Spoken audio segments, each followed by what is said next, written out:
Pardon my wet hair, just showered. So my vegetables are done. This is about the doneness that I like.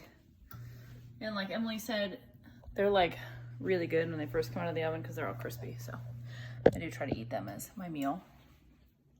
But I'm gonna show you like how to weigh and measure food and why it matters. So this is my scale. And today we'll be prepping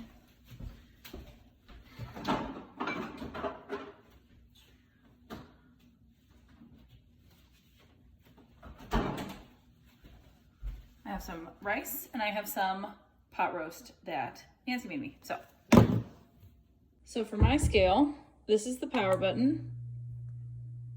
That unit is grams.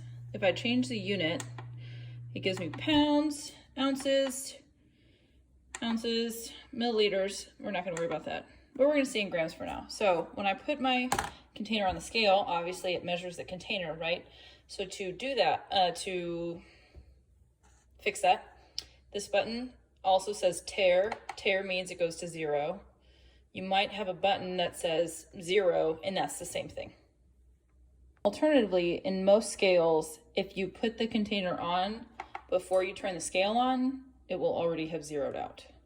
Okay, so in this video, I'm gonna show you why we weigh food instead of measure it, or instead of use like measuring cups. So this is a 1 cup measuring cup, right? When I measure like this, right? When you see how much space something is taking up, it's called a volume measurement. So we are doing a volume measurement of rice. So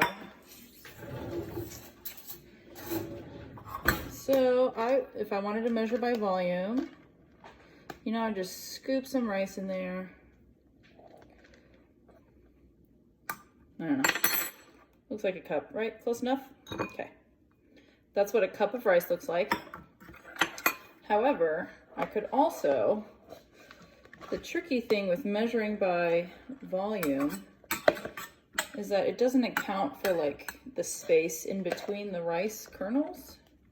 So I could also just like really pack some rice in there.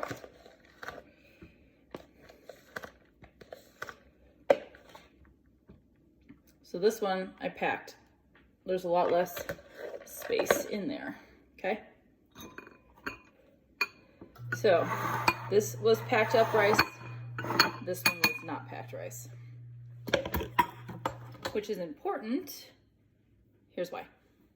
So this is the rice that I just kind of loosely put in the cup.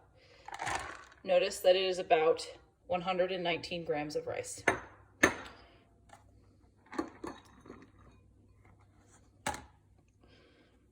In the other one, which I did pack,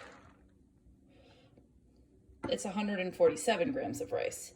So obviously the volume measurement can be inaccurate, but if I wanted to know exactly how much I'm eating, you should measure this way. So to measure your rice this way, right, however much you want, zero it out,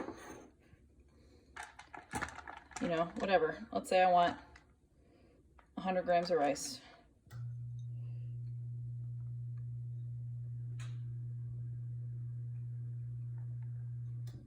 There we go. And now I know exactly that it's 100 grams and not just like a cup.